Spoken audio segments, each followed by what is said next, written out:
Look, that was weird. This thing started recording on its own. And excuse the hair, it's crazy. I just pulled it down from a ponytail and it'll probably flatten by the time the video's over. Anyway, um, so I thought I should do the companion piece that would actually help other people to the video I made last week, which was last week it was, why do I do what I do?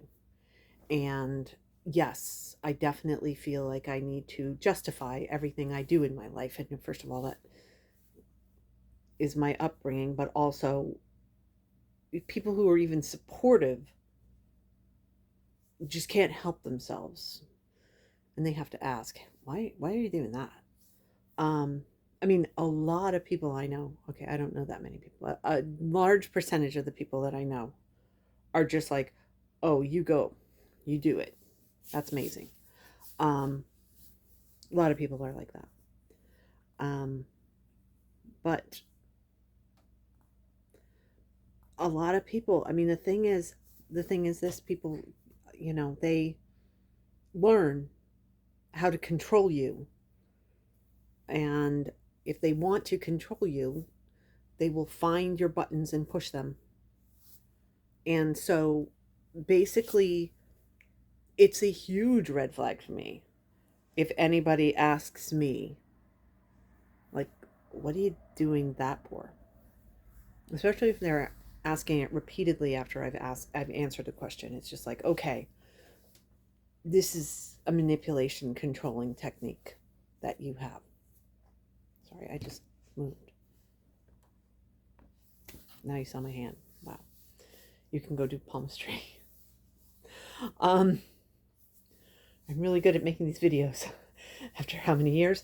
Anyway, okay, yeah, right. Okay, so that was basically last week was and even now was a huge sort of disclaimer to, oh my goodness, I do stuff. Why? How? Um, Everything. Like, oh my God, I cut my hair. Wow. Who am I to think that I should get my hair cut? Because when I grew up, that was a non-thing. If you got your hair cut, it was done at home. You definitely didn't have somebody else go do it for you, and you probably did it for yourself anyway. And like, who the hell did you think you were getting a haircut? That sort of, I mean, everything I did was like that. So, disclaimers are disclaimed. I do stuff now. I, for whatever reason, but I mean, the biggest thing I try to do repeatedly is things that scare me. And I've said that. And the thing is, that is key. That is absolutely key. Because how do I do these things? How do I push through the avoidance? As I've said before, that if where you are is what you've been used to, and you know that you want something different in your life, and you have avoidant personality disorder, it is like walking through a field of lava to get from the safety of what you know to the thing that you need and want. That's different. It's so hard. It is not impossible. And the thing is this, it doesn't have to be an entire field of lava. It will be when you start, period. It's going to be horrible when you start. But basically, you develop calluses, and it doesn't burn as bad. So there's a difference between walking through a lava field and being very uncomfortable and being uncomfortable. And that's what happens. If you do it repeatedly and pay attention. There are going to be things that you're going to do that are walking through the lava field no matter what. Don't do those. Don't do those. Ever again in your life. Never. Just don't. Don't do those. But there are things that are just going to be uncomfortable. And it's usually related to something social. Usually. Usually that's what the issue is. The issue is you just can't force yourself to talk to somebody. And the thing is that you can learn to force yourself to talk to somebody. And if you have avoidant personality disorder, you crave and need to talk to people. So somebody somewhere, you're talking to them, whether it's a family member, whether it's a pet, whether it's a partner, whether it's online to somebody, but you are interacting with somebody. Because if you aren't, then you don't have avoidant personality disorder. You have schizoid personality disorder. Okay? So you are able to do it. It's just less uncomfortable when you're talking to your safe people. It's kind of like everybody that I know that has avoidant personality disorder has a safe space where they can retreat to. And that's partially a introversion type thing, but mostly it's I need safety. I mean, that is the point of having avoidant personality disorders. You're trying to protect yourself. So, how do I do what I do? How do I get out there? First of all, the scary thing. I absolutely find something that is really scary. Okay, so I just went to New York by myself. Pretty scary.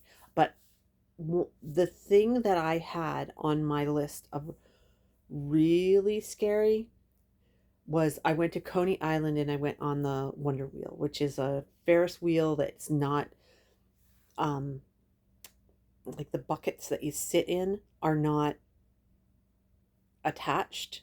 They swing and move. It's pretty scary. It's also 150 feet high. It's pretty scary. Basically, the entire point of, this trip of us going on, there was, there's a lot of anxiety in trying to figure this out and getting here and going there and dealing with people. I mean, it's New York City. Which, by the way, I took like a lot of pictures and video. If you want to see it, I can put something up extra. Just let me know. But there's a lot of things, and especially, you have to deal with, ticket agents at the airline. You have to deal with checking into the hotel. You have to deal with people. So I have something really scary that I force myself to focus on, in order to basically, all of my anxiety, I'll bundle into this one scary thing. I sort of didn't plan it that great. I went for 2 days to New York, and almost the first thing I did was go on this Wonder Wheel, which, oh no, dealing with people now is more scary. So I did the ultimate thing. This was, I went to see a show, and after the show, one of the people that were in the show was hanging around signing autographs. I'm not into autographs. I'm not into photographs. I'm not into anything. But I got in the line and I thanked the performer for the job that they did. I mean, this is hugely anxiety provoking. And it was something that I was going to ruminate on, and I knew it. And I did. And I ruminated on it the entire trip.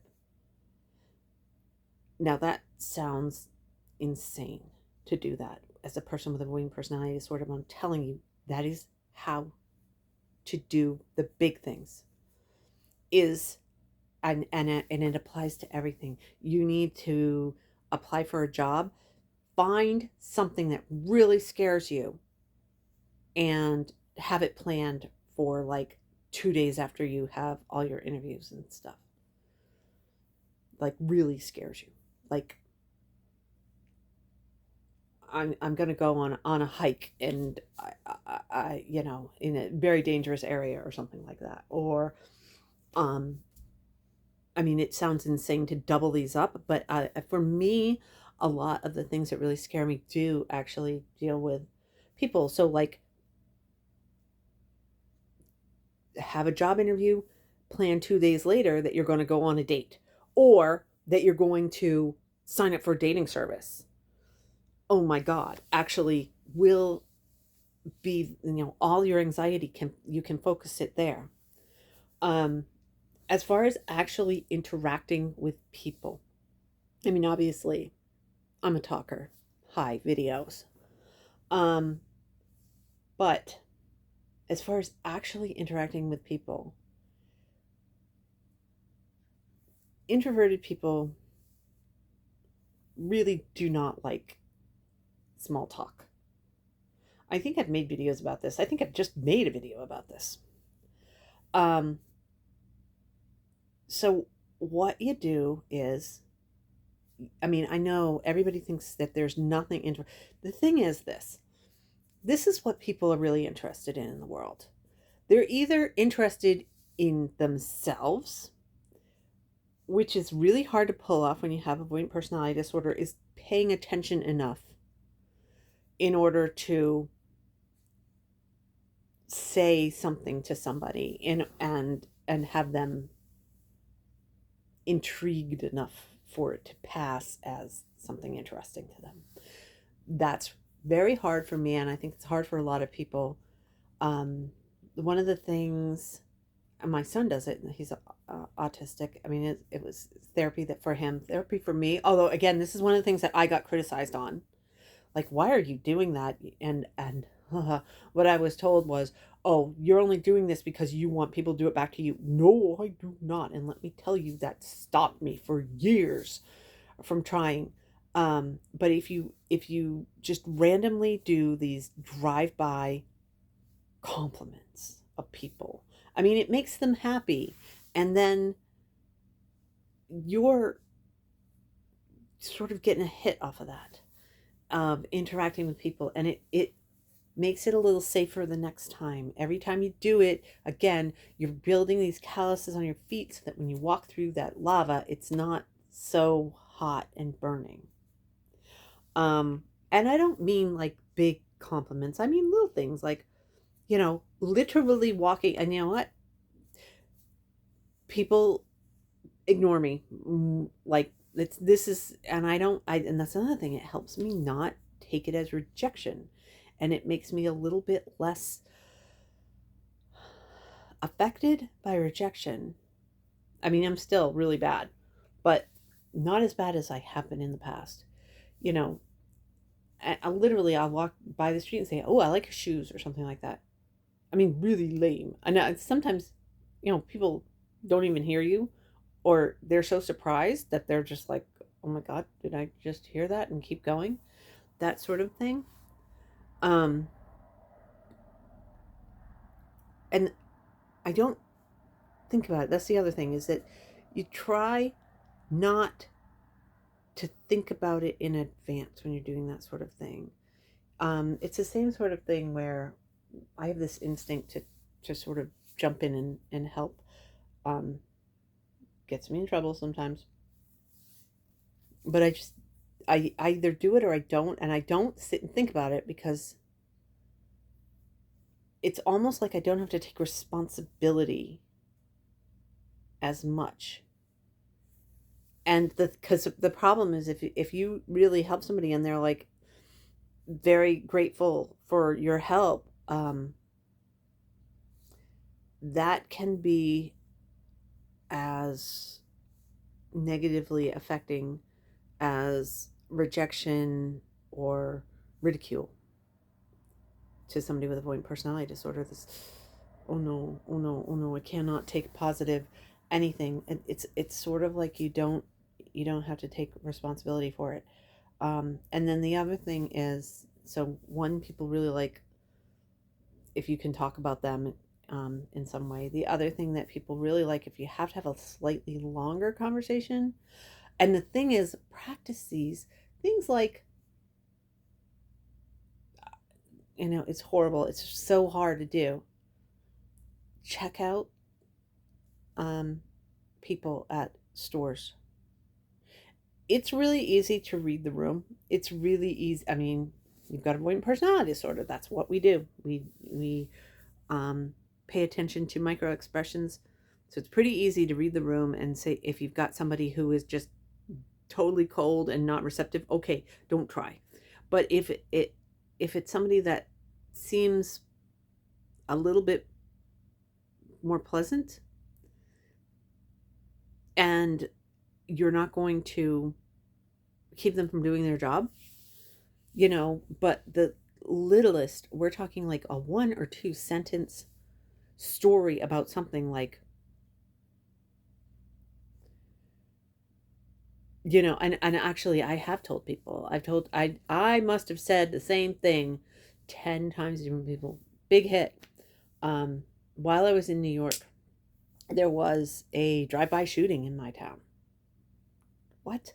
And I told everybody, they're like, "Oh, hi, how are you?" That's what everybody says when they're doing a checkout. And I'm like, "Yeah, I'm pretty good. I just got back from New York, and everybody was worried that, and it is true. I was told, "Oh my God, you're going to New York. You're going to get eaten by rats." This is literally what somebody said to me. I was like, "Oh my God, clearly you've never been there." But anyway, what I said to people was, "Yeah, I was just in New York, and people were afraid I was going to get eaten by rats, but I'm glad I was there. So much safer than the shooting that was done down the street." And absolutely everybody was like, "Oh my God, yes." And I had somebody tell me, "Oh my God, I was right in that parking lot when that happened, and this is what the police were doing." It's actually kind of interesting hearing this. Again, people want to talk about themselves, you know. You know, people, that's funny, that sort of thing. And the thing is this, doing that prevents an awkward silence while you're standing there watching somebody do their job and you're just standing there being awkward. It will prevent that awkward silence. And the thing is that, again, doing that sort of really lame thing, or, I just heard this thing, I just saw this thing on TV. I mean, I know that sounds so stupid and so trivial and so dumb, but the people on the other side, they're going to respond one of two ways. They're going to be like, "Oh my God, this person's a nut." Whatever. If that's what they respond, and the point is you're practicing. Who cares? They're not going to actually say to you. They're just going to be like, "Oh, okay." Or they're going to be like, "Oh my God, I am actually having a conversation with a real person instead of I'm just a robot behind this counter." You'd be surprised. The same thing with asking a recommendation. Like if you go, I mean, this sounds like insane that you would do this. The point is that you're practicing so that it's not so hard the next time, and not so hard the next time, and not so hard the next time. Like if you're going to go get some deli meat or something at the grocery store and ask a recommendation, "I would like some turkey. Which one is the best?" And then, I mean, unless they've got something that's like, sounds absolutely like impossible, in which case you can say like, "Oh, um, Cajun jalapeno turkey." I'm not really into spice things. So, what you do is say, "Oh, yeah, that seems a little out there. Any other recommendations?" You can say that. But basically take the first or second recommendation. I mean, this is the key. You can't go in there and be like, "Oh, I'd like a recommendation on turkey, and I'd like to instead, oh, thanks for giving me that recommendation, but instead I'm going to get a pound of pastrami," or something like that. You can't, you got to take the recommendations every once in a while. I mean, but you might find something great. You might find your new favorite thing that you love to eat. And then the next time you go back, this is the terrifying part, but again, the point is to do something scary. The point is to do this so that it builds this callus and it's not as bad. You see the same person working behind the counter and say, "Oh, I remember you recommended this turkey. It was great. Could I get some more of it?" And then they take that as a compliment and then they're happy to see you. This is what you do. And I'm not saying do this all at once. I'm not saying do that, and I'm not saying do this every day. Like I said, primarily I do this type of crap. I mean, I have to interact with people, part of my job. But um, how often do I do the trips? And the thing is, I do my trips because it's radically changing my environment so I can have a big scary thing to focus on and think about. Like I will be thinking about this weird interaction that I had with that performer. It was like 2 minutes and I will be ruminating on it for probably 2 years. And every time that something comes along that I start to get anxious and it might make me really go turtle and not be able to function in whatever I need to function in, I can be like, oh my God, remember that? And all my anxiety will go into that ruminating memory. And then I can sort of coast through what I need to coast through in the real world. Make sense?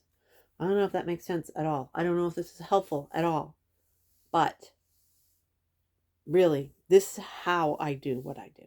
And so, not just saying, hey, here's an example, I do this. Okay, great. If you're starting from zero, it's like, yeah, well, I could never do that. Um, I could never do that before either. I mean, remember, um, I spent 5 years where I didn't work, I didn't go anywhere, I didn't do anything except take care of my son and my parents. And the only people I interacted with were my son's, you know, therapists and doctors and school teachers, and that's it. And then again, my immediate family of my mother, my father, and my son. And every once in a while, I would have a therapist because I was literally losing my mind. I went from that to where I'm at now. And it was these little teeny steps of, you know, interacting in these little teeny ways. And eventually, I realized that it's not something you can do and not just a big burst and then it sticks with you. You've got to practice it over and over and over again, but it becomes much easier. And then again, for me, having these big, huge, scary things, um, as something that is like a lightning rod for my anxiety, allows me to do the littler scary things to build that callus so that I can function pretty much in the world a lot better anyway. So yeah, there we go.